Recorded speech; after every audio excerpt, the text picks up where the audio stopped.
Hi, everyone. It's the Catholic CEO, Henry Katarna. I have a special guest today, Jorge Argenti, a very interesting man whom I've come to know. And we once were together in a certain parish in Canada, and we actually didn't know each other at that time, but we've come to know each other since. So I'm going to get back to Jorge in a second. But before I do that, I just want to mention that don't forget to check out our website, thecatholicceo.com. And don't forget to look at our project, thecatholiceconomy.com. We think that Catholics can come together, work together, get to know each other, find each other, and create economic strength by working together to resist the culture and kind of create a more powerful economic force. So we'll work on that with you as well. But in the meantime, let's get back to Jorge, my guest today. So Jorge, welcome. How are you today? Hi, Henry. How are you? Doing I'm well. I'm well, more than delighted for this opportunity for this interview, which you are so generous to contact me, and I'm doing fine. Well, that's good. That's good. Well, I know you have things that are going to be interesting to our audience because you've come. I'm going to ask you my first question, as always, will be tell us about your faith journey. But I want to mention to the audience that you've come from Venezuela, and you came Correct. to Canada, and now you're in the U.S. And so there's a set of journeys that you've accomplished there. But let's begin with your faith journey. Have you always been a Catholic, and what's the faith journey of Jorge Argenti? I have been always being a Catholic, and that's um, a big advantage, let's say, because I'm a cradle Catholic. My my parents were Catholics, and they taught me a lot of things from Catholic faith. Although I, looking backward now, I realize that I wasn't a good Catholic. I'm not a good Catholic, though. But let's say I have improved a little bit. This is a wonderful thing to hear, and I mean you're very humble in saying this, but it's true of all of us, isn't it? We can always improve, and we can do better. And so, what you were a cradle Catholic, born in into the faith, and so how was it in your let's say in your youth? Did you face the temptations and the troubles of the other influences of the culture? And where were you when this happened? Like did you grow up in Venezuela and then come to Canada as an adult? I'm not sure.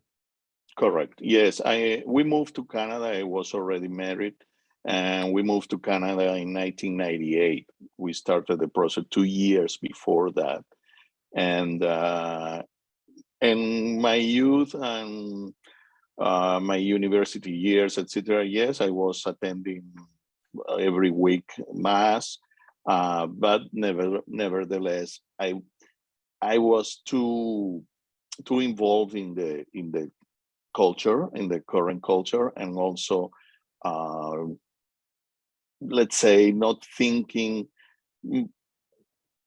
more about worldly things than looking for my spiritual growth. So I was very busy at university and after that, and always with plans, with ideas of projects. Even working for companies, I always wanted to open or try my own way. But today I have to say, thank God it didn't happen. Otherwise, my pride would have been difficult to beat. So um, other things is how difficulties in my life. My dad died when I was 21 years old. So it was, for me, it was so early, too early. Mhm. So that was sad.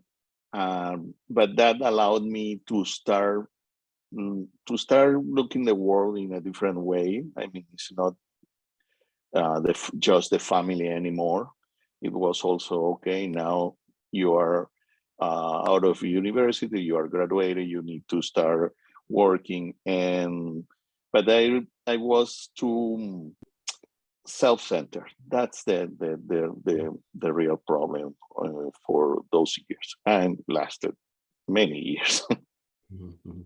It's a big challenge, isn't it? Because we both know and I know you're going to tell us about your family. You're a parent, you're a grandparent as well, and Yes. we've faced this in each of our lives. We are ambitious. We have been given God-given talents, and we can use those. But then we get caught up in the worldly things, and the loss of your father, I think, at the age of 21 would be a challenge, because the fatherly influence doesn't just stop when we become of age. It goes on and on. And so, what did you do about this pressure from the culture to be ambitious and to think of the things of the world rather than spiritual things? What did you do about that?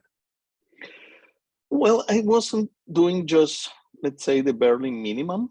Again, weekly mass and confession, and I was attending my parish mass, talking with the priest, but nothing, something holding on my own when the things get were getting too demanding. So my prayer life was again minimum. That wasn't good at all. So at some point, I was very worried moving my family. I'm jumping back and forth, but moving my family from Venezuela, where I was born, my wife was born in Venezuela as well, moving to a different country, different culture, different language.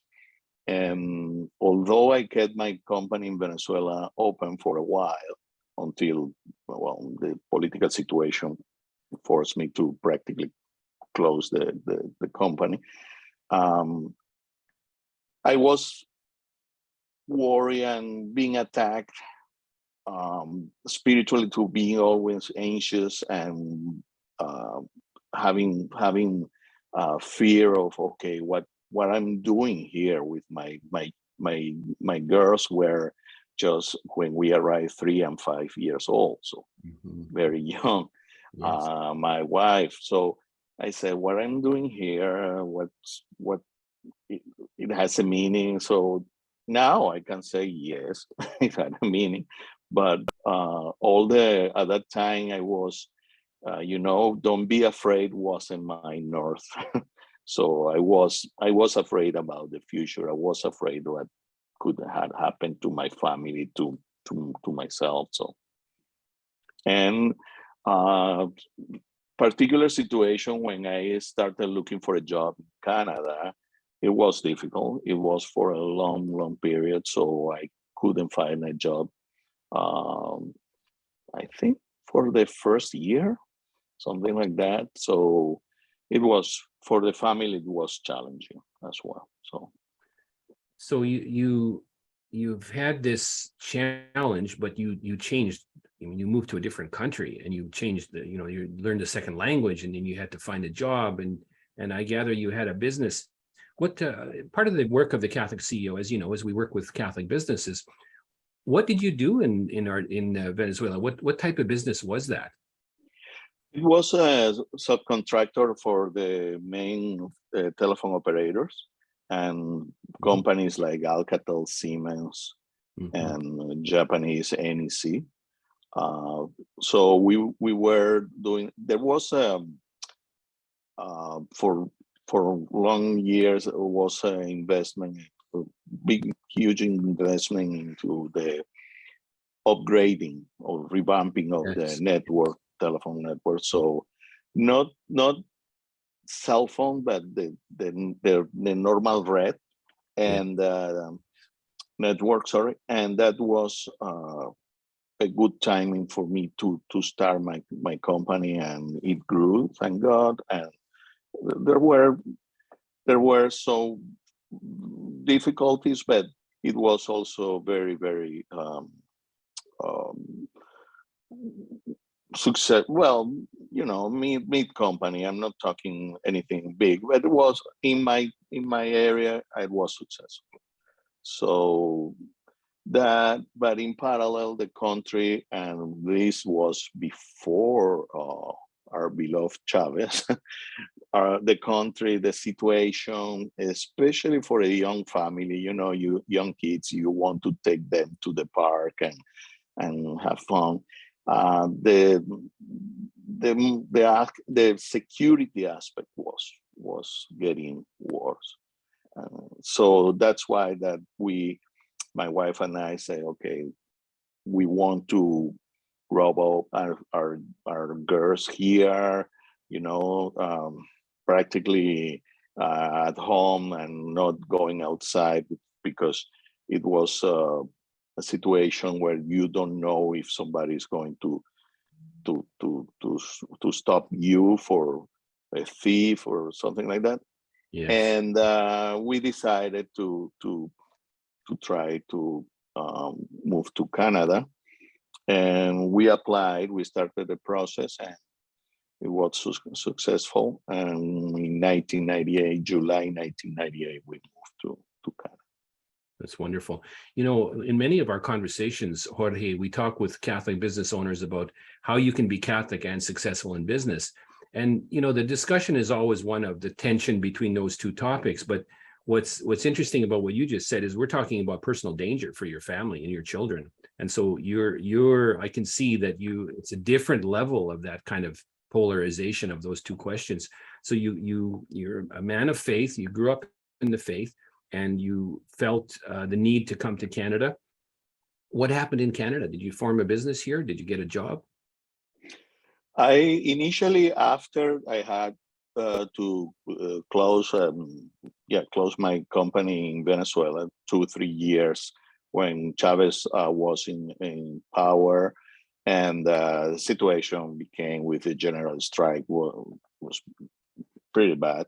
So yes, I had to start looking for a job. I found a job in a big engineering company from Canada, and I started there. But again, once you have been entrepreneur, you always have the idea to go back.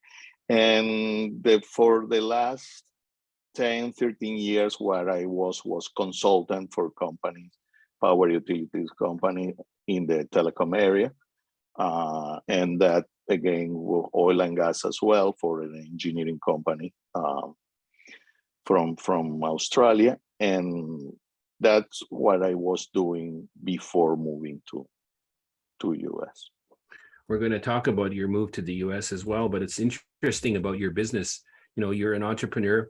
And first of all, I want to comment about, you leave Venezuela, but basically you shut a business down. So you had a going concern. It probably had some valuation. You probably could have sold it for something, but it sounds like you closed it down. And so that's walking away from your lifetime. Maybe that was your pension plan. Maybe that was your assets for your lifetime. So challenging. Yes, and you have to consider that the exchange rate was big. I mean, the parity between Venezuela, the Venezuelan currency, and the Canadian dollar or US dollar was growing and growing and growing. At some point, even if you were able to make some money back home, the exchange rate wouldn't allow you to live on that. So yes, practically all the tools, all the cars, the vehicles, etc., from the company, I had to sell them practically whatever price, because again, there was no investment. There was a general strike. You see, the political unrest affected all the economic areas, and so even telecom for a while. Sure. This is it's a massive challenge, because we talk about pivoting when we're an entrepreneur, and I know you have the entrepreneurial spirit, but we have often pivoted, and many people have experienced the shutdown of a business or business reversals. I've experienced it too. I know a little bit about it, but I've not experienced it in the way that you have, and I can see that the entrepreneurial spirit was alive. So you're in Canada. You've moved to Canada then, and now your family is growing up there, and you've found some jobs, as you've mentioned, and then you are at the same time, you have children, and so you want to raise them in the faith. So what's going on in your mind at this point as a father, as a husband? Well, again, we kept attending mass um, every Sunday. Although there was a period in which all these changes affected me, even spiritually, because I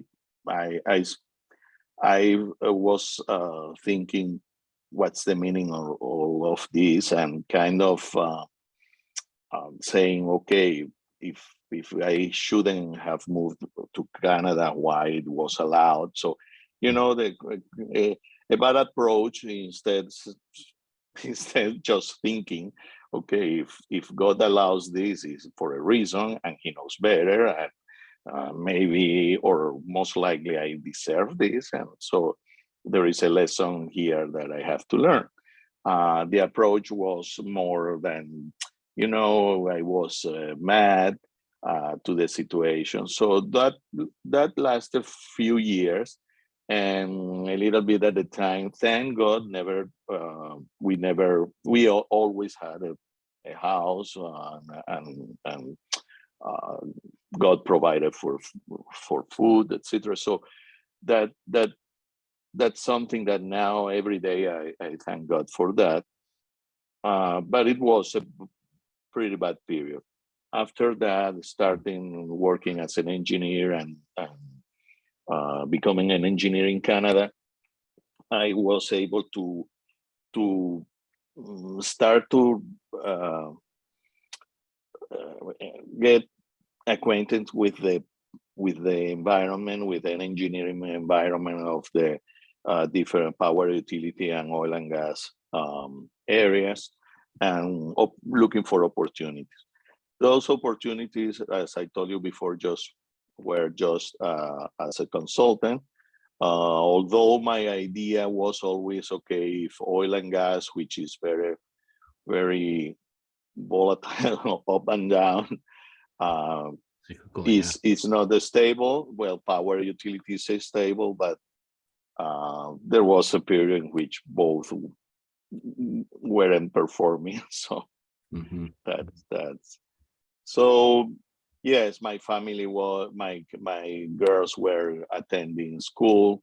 That was and high school. That was a challenge because they were getting in contact with different point of view, friends, different families or histories, and it for my wife and I, it took a long time talking to them and saying this is not right, what your friend or what you have listening at school is not right, simply because the situation of the world today is a consequence of those approaches. So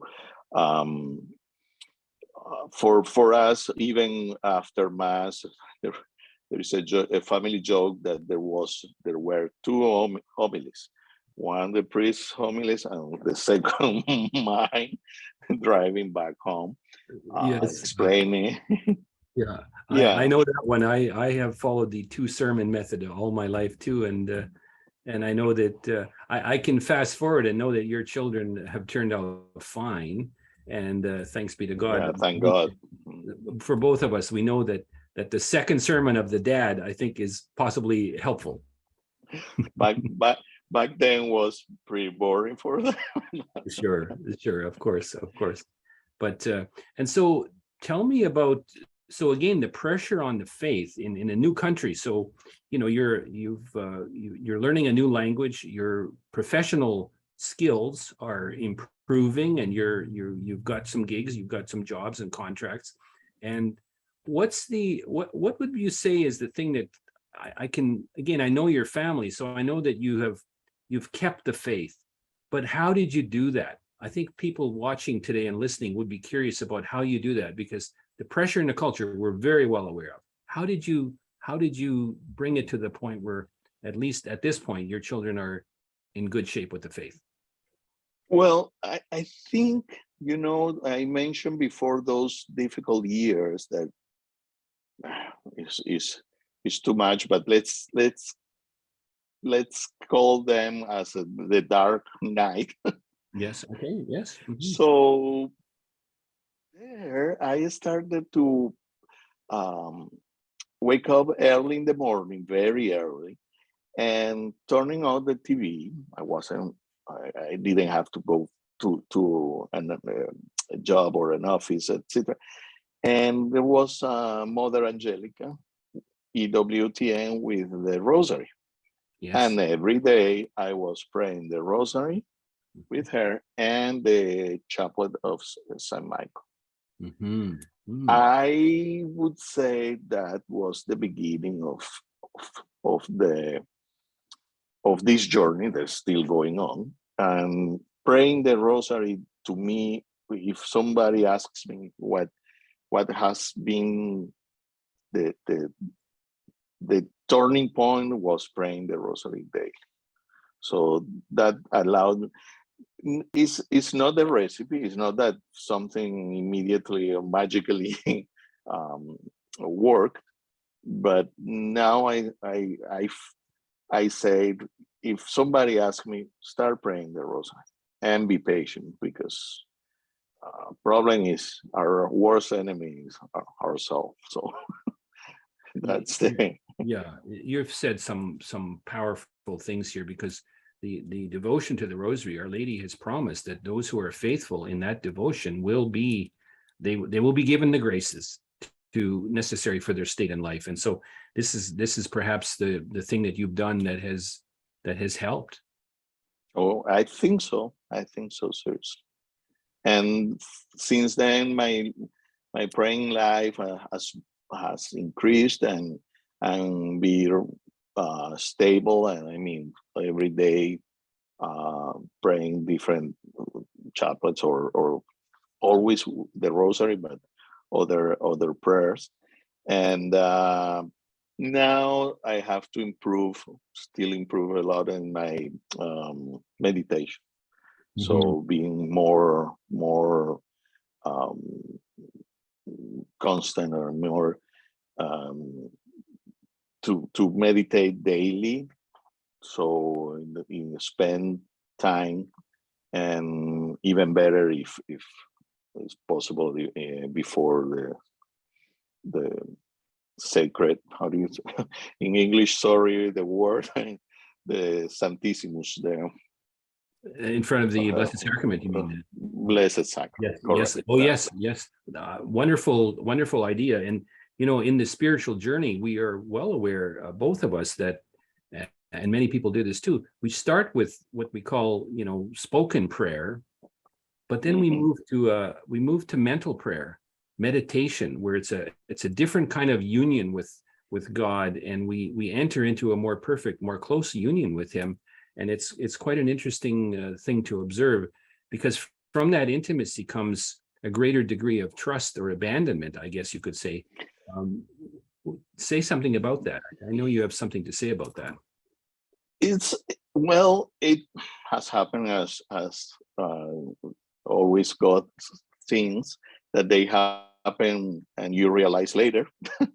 That before I just told you that I was very worried about the future, very worried about what is can happen, and so thinking always that there is a problem or a big changing in my life at the corner. And after many years, I started that I say, you know what?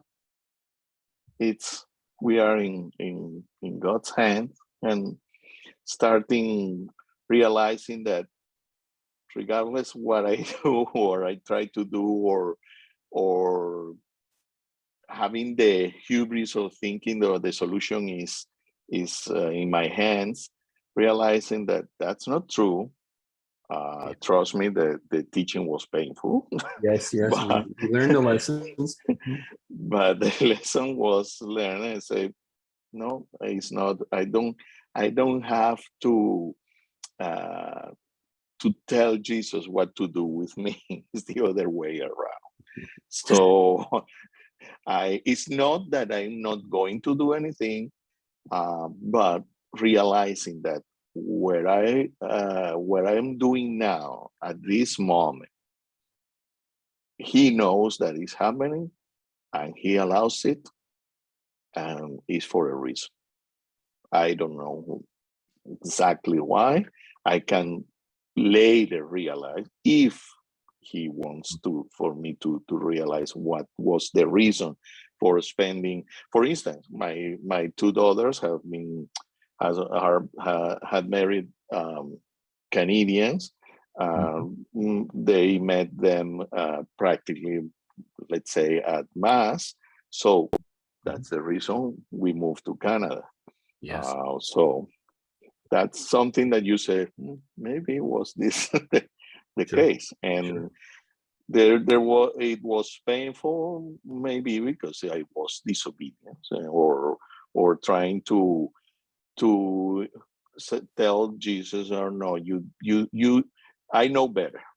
I know better what is better for me. So I love you. I want I attend mass, etc. But you stay there.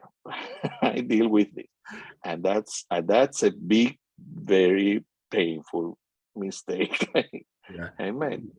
You've captured it so well, Jorge. You know, we do this. We use our God-given talents, but we think that that's the only solution. And I'm not putting words in your mouth, but I'm suggesting that if we have the trust and the total abandonment and that divine intimacy, then we'll get somewhere, because we'll know what God's will is for us. He does know what's best for us. Correct. Yeah. Correct. Interesting. Well, and so, you know, your life in Canada is progressing then, but in recent times, well, and let's talk about for a moment, you know, we were at the same parish. We went to a TLM parish, both of us in Canada, and we actually never met, I don't think, in person, or we didn't know each other, but I knew your family name, and I knew that, you know, your children were good participants in the parish life and that sort of thing. I found with my own children, I'm going to ask you this question, the influence of the priests, the sermons, that community was powerful on my children. It's one of the reasons that they have the faith to this day. I presume you found the same thing. I presume you saw that too. Oh yes. Well, first of all, you know, there are some um, migrating from Novus Ordo to TLM. It was not easy, mainly because it was completely new. I remember being I don't know, 5 years old boy. I remember my sisters wearing the veil, and most likely soon after Vatican II, or when I arrived to Venezuela, the change. We were attending traditional mass, but I knew nothing. So my wife and I attended the first week. It was a Friday mass, so we went there to, you know, to get an idea. Yes. And who has told me about the mass in the parish was our friend Lucas, and he Yes. told me I attend this mass, and Lucas being an excellent person and Catholic. So I said, okay, let me try, because again, the two sermons were the emphasis, and allowed me just to digress a little bit. The emphasis in the previous sermon was always community, and something told me it's the other way around. First is God, and then coming back from God is community. That's, maybe I'm wrong. I'm not I don't know nothing about theology. So, but I was telling my family, the community is good once you know that everybody, or our first aim, or our first interest should be God. So once God is, we think about God, we can understand and come back and help community, not the other way around. There is no human, and I know about that. There is no human answer. There is no human. Even for these troublesome times, we have to pray, and pray for our enemies, and pray for what Jesus did. I mean, trying to convert, like Fatima says, for the conversion of sinners. Now, once we tried that first mass with difficulties, next Sunday we took our girls, being a little bit afraid, okay, what their reaction would be, etc. Our oldest daughter told us, well, but we are not going back to our to our old parish. That for me, I still remember that, and I still say thank God for that. Thanks be to God. Yeah, because that helped me. And starting then, I remember the priest that there were two priests. Once, for any reason, the host fell into the carpet, and the priest stopped communion, was kneeling, looking for every teeny tiny piece, consuming it straight from the carpet. Yes. And I told my family, that is what I want you to remember and see and think about. Yeah. He's a grown-up man, he's studied, he's prepared, and he's kneeling, looking for every piece of our Lord and consuming it. It's not trampled. It wouldn't allow anybody to walk on our Lord. Yeah. I'm sorry about that. No, the belief in the real presence that you've expressed it's so powerful. It's missing in a lot of places. We know about that. We don't dwell on that necessarily here, but it's the truth. And if you have left your children with that message, I can tell a similar story. That's a powerful image, because that's what we believe. Our actions show us what we believe. You know the expression lex orandi, lex credendi. It's a code word. It's a code word, but it's a powerful message. And so I'm grateful that you told us about that, because that's a beautiful testament to how we can symbolize our faith, what we believe. That one incident, that one behavior of the priest.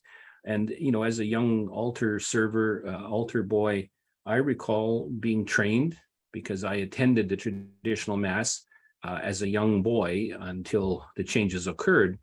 But if a particle fell, as you have rightly pointed out, we would kneel there till the end of mass. A server would be placed on that spot till the end of mass, and then the priest would come in with the ablutions. He would kind of clean the area, purify it, and soak up the particles.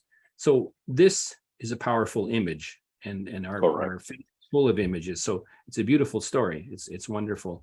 And what it means is, for us, is, well, it's the essence of what we believe. So I'm glad you have spoken about that.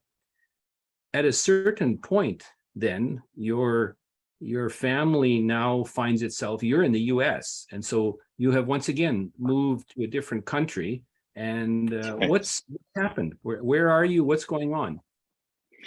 Well, there was some time, at some point, that projects weren't as before in Canada, mainly in the Western Canada. And so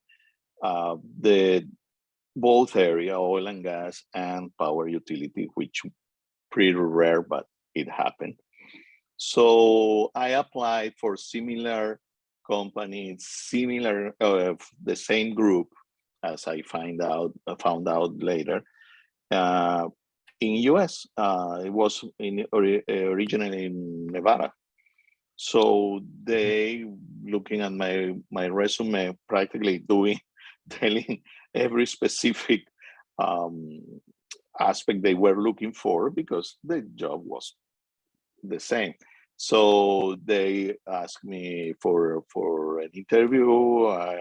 I flew to Nevada. We got an interview, and at the end they offered me a job.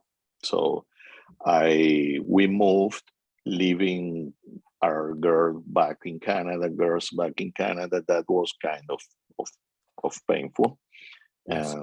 being separate.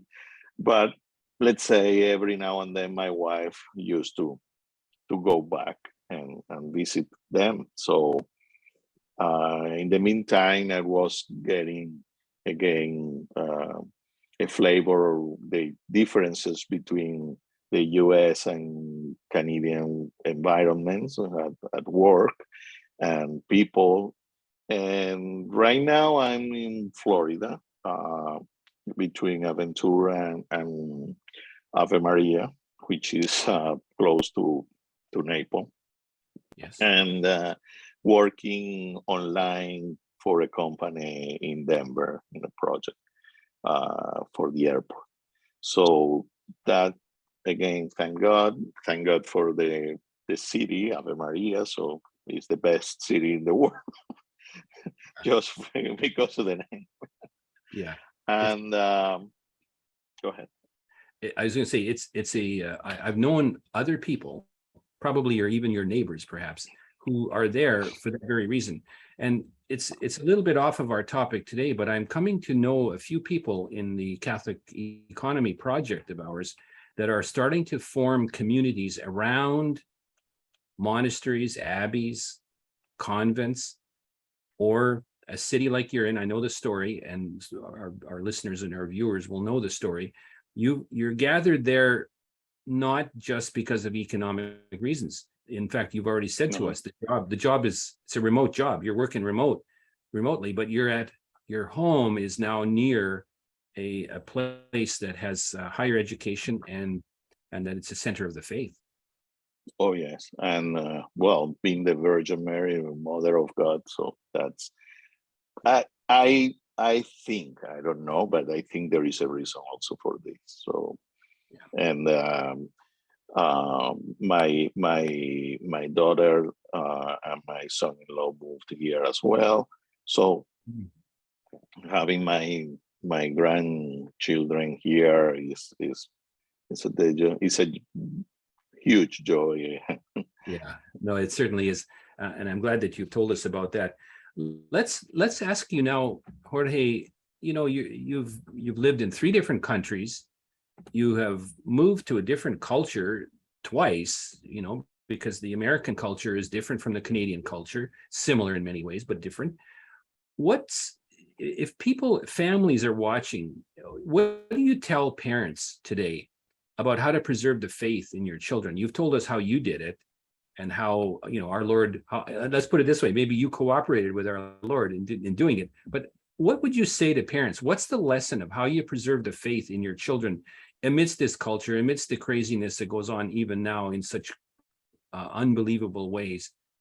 What's the answer? What do you tell parents?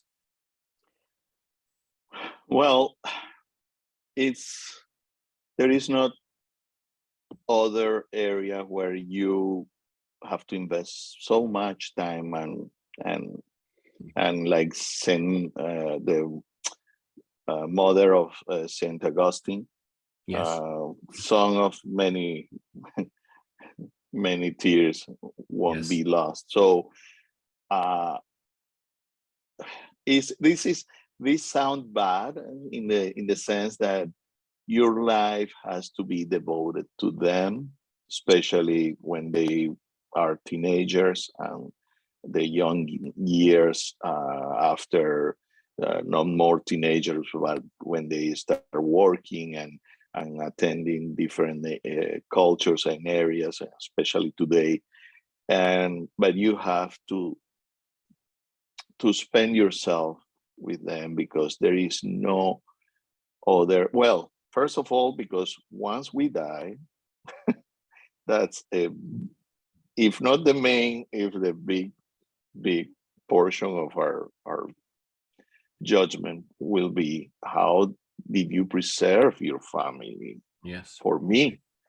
And Jesus doesn't accept, oh well, I was I don't know, watching TV, watching baseball, or playing.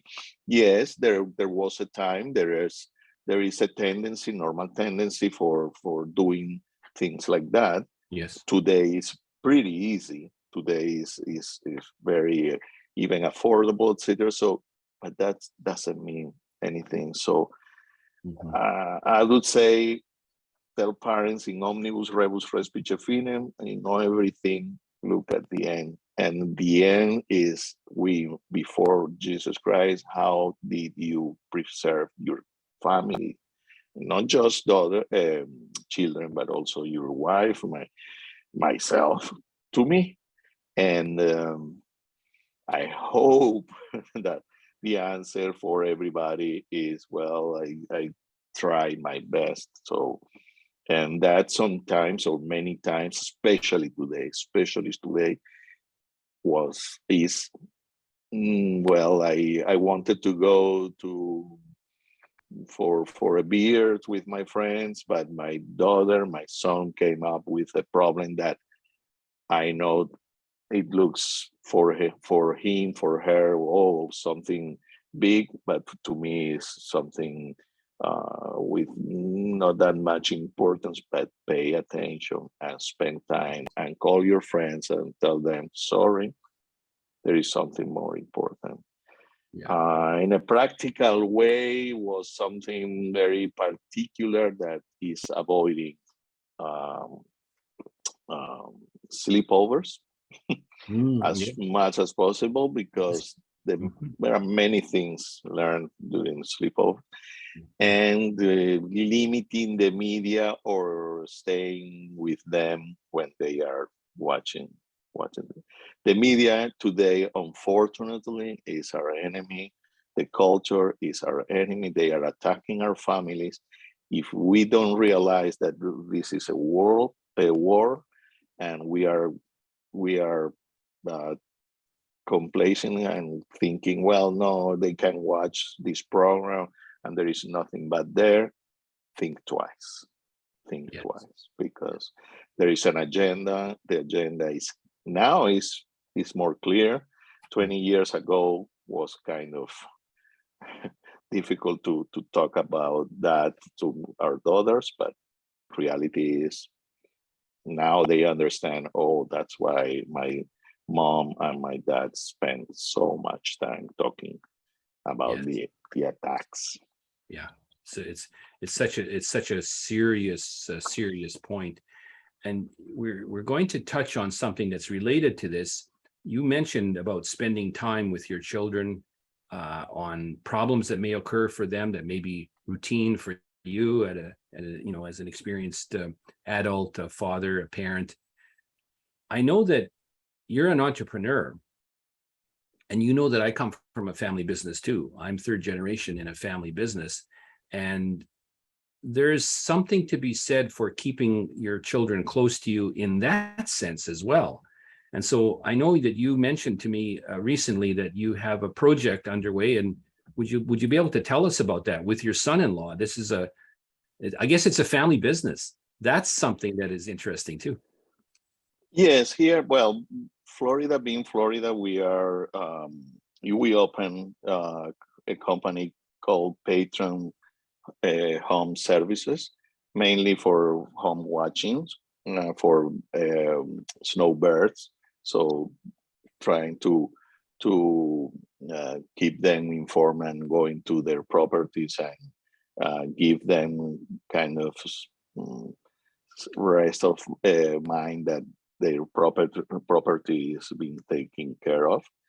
And we are starting. We have few clients, but we are just starting. But our plan is, my son-in-law and I, our plan is to make it grow, and also being as you said, a Catholic entrepreneur. So not Yeah. entrepreneur Catholic, but a Catholic entrepreneur. And Yes. for Yeah. that, I want to congratulate you and your team doing and this initiative of being something that I was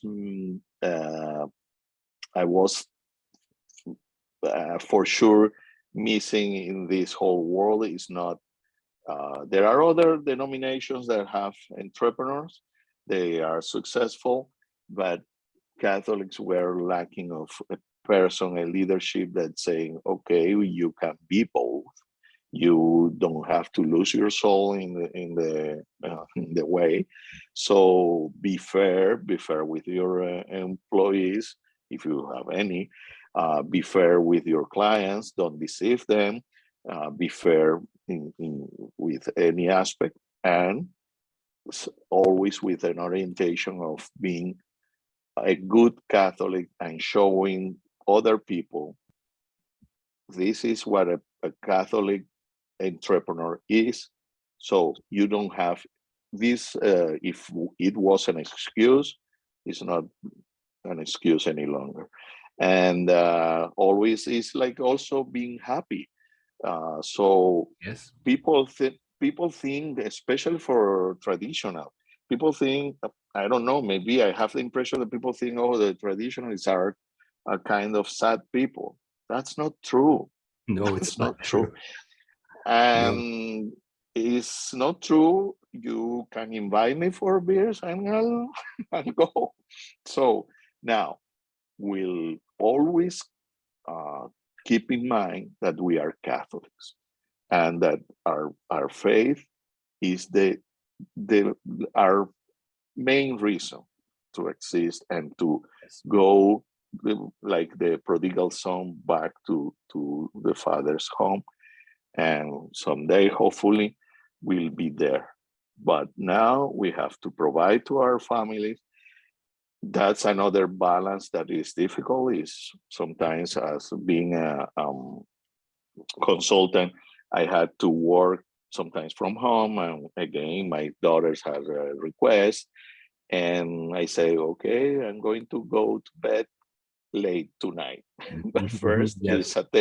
he's Yes. listening to her and what's the problem and how to we can deal with this together. So there are ways, and always is God's grace. Don't Yeah. worry about that.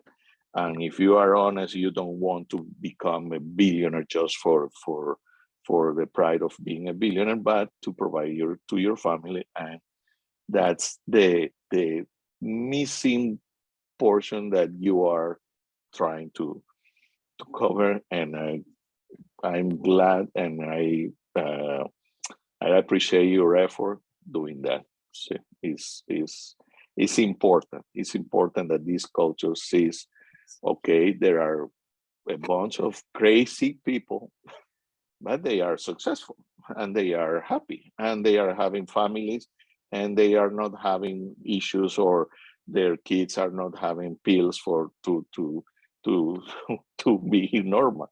No, Yeah. it's a hard situation. It's a hard environment, but it's not our fight. It's Jesus, Yeah. and he is. I mean, he's the king of the universe. Yeah. So Yeah. You've said it so well. My grandfather, both my grandfathers, particularly my father's father, Polish immigrant, um, started a family business for the purpose of keeping the family together. And I'm a that's product. nice. I'm the grandson of the grandfather who had six boys, five children, six children, five boys and a girl. And he always said to us, the reason we're in this business together, and it was a property investment business, renovations and investment, is to keep the family together. It's a powerful lesson, because his purpose wasn't to make money, but somehow he was blessed in this enterprise because he did make money.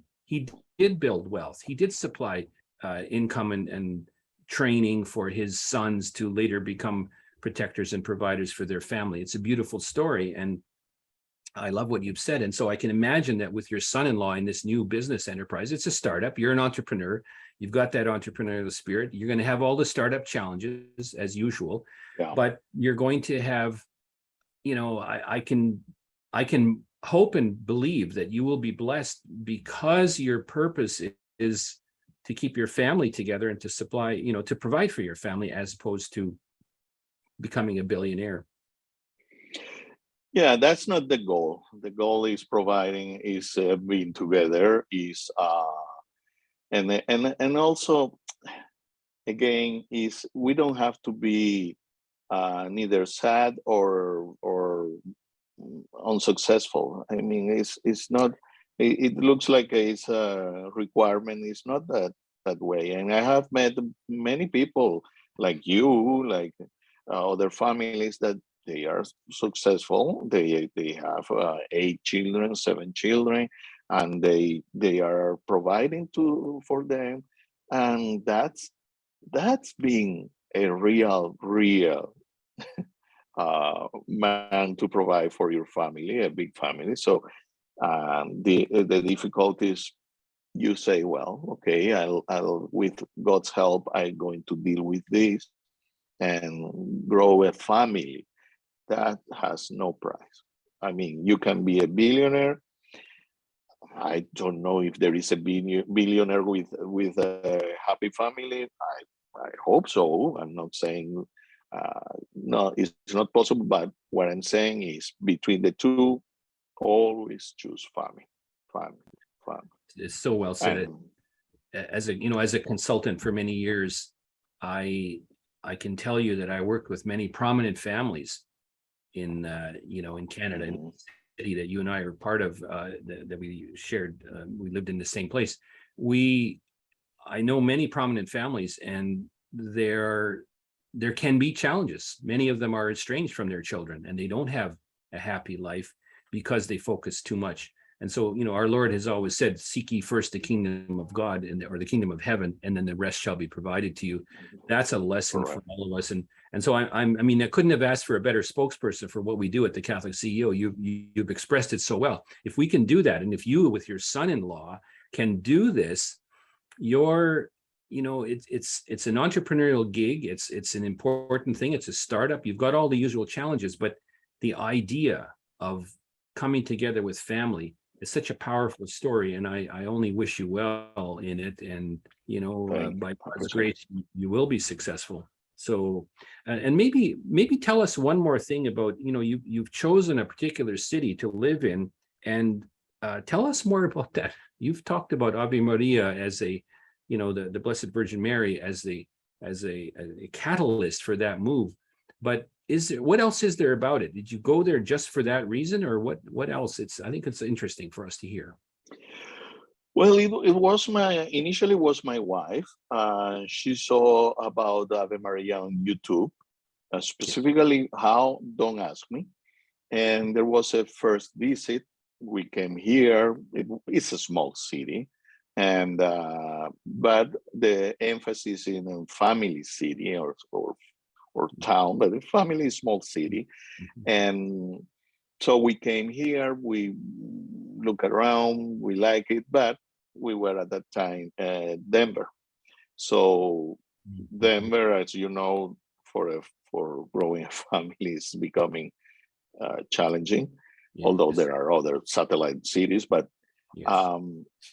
then we came a second and third time, I think, until our daughter and my son-in-law say, well, we are thinking to move to the US as well. And my daughter was able to land a job here at Naples. So that's where my wife and I say, well, it seems that we have to move to Ave Maria. That's great. So it's close. It's 40 minutes from Naples, but again, it's a nice, a small city. The name, we have a church nearby, walking distance.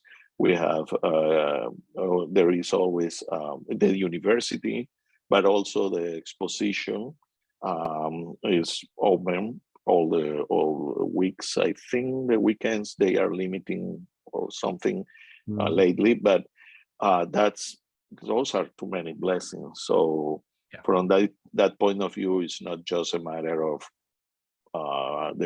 the cost of the houses or the price of the house or how far from the office, etc. In my daughter's case, is because we are in Ave Maria. So that was the how we ended here, but guided in one way for, I Sure. think, for the Sure. Virgin Mary. Yeah. Sure.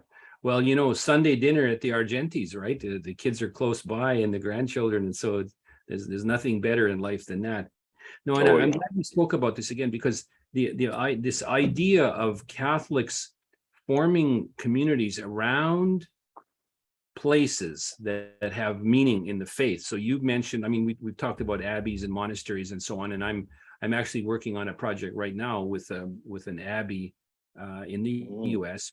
where there's going to be more effort put into providing, you know, economic opportunities, you could say, kind of a self-help idea, but also using the tools that have already been proven to allow people who settle there to have jobs and income, because it's often difficult to provide.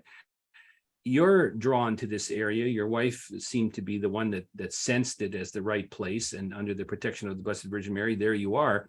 But you've mentioned you've got adoration, almost 24/7 adoration. That alone, exposition of the Blessed Sacrament, that's a powerful force. To even have that is a rare thing in many cases. It's a rare thing.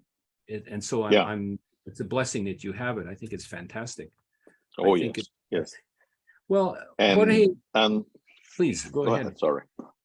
I was just No, about to say, I mean, it's available to all the neighbors and also for students, which is yes, sure, the hope for the future. That's important. Yes. Well, I was about to say that you know, we've already spent almost we've come to a natural end to this hour. We could talk a lot more, and we will at some point. But I think that maybe we'll bring it to a close. And I'm going to ask you one last question, which is maybe you want to remind us about the name of the family business as well as the startup. But maybe your closing comment. What would you say in closing about, you know, family life in 3 different countries and so on? So tell us about the business again, and how would you close us out then with a summary of family life in this society, this era today? Well, the name is Patron Home Services, and patron is because Saint Joseph. So Yes. it's also in common with the Catholic CEO as well. Yes. So the experience of going through 3 different cultures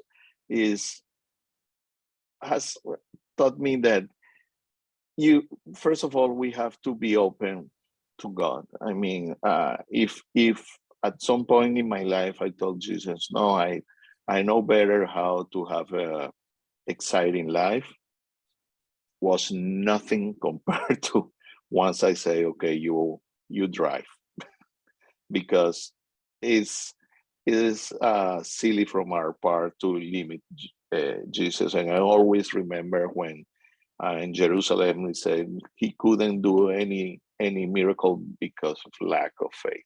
So from my part, it was like that.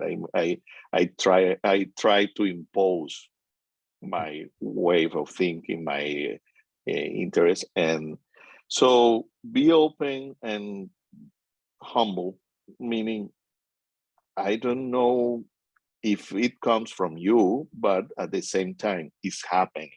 So if you think, oh, people are calling us, so we have to cope with the client's request, we have to do it in a fair, very fair fashion. So, but it's happening. At the same time, it's happening. So it's not a matter of saying, okay, no, we are not taking any more clients. That's an example. So it's being open to what Jesus is driving you to. And in my case, I can say that I had no idea, but now it's happening here. I'm working hard. My son-in-law is working hard, but that it's what at this moment Jesus wants from us. So let's do it in the right way, the humble way, and but also trying to do our best. It's excellent. Excellent summary of it all. God bless you and your family and your efforts, your startup. Thank you. I hope that we're going to hear a lot more about it. And so I hope so. well, thanks very much, Jorge, for being here today. It's been wonderful to have you. Thank you so much. Thank you, and God bless you for your effort, your initiative. And I like it a lot. And all the best for you and your team. Thank you. Thanks so much. Well, everyone, my guest has been Jorge Argenti, an exemplary Catholic leader in his own right, and somebody that we can, I think, pay attention to and listen carefully to. So it's the Catholic CEO, Henry Catarna. Thanks for being here. See you next time.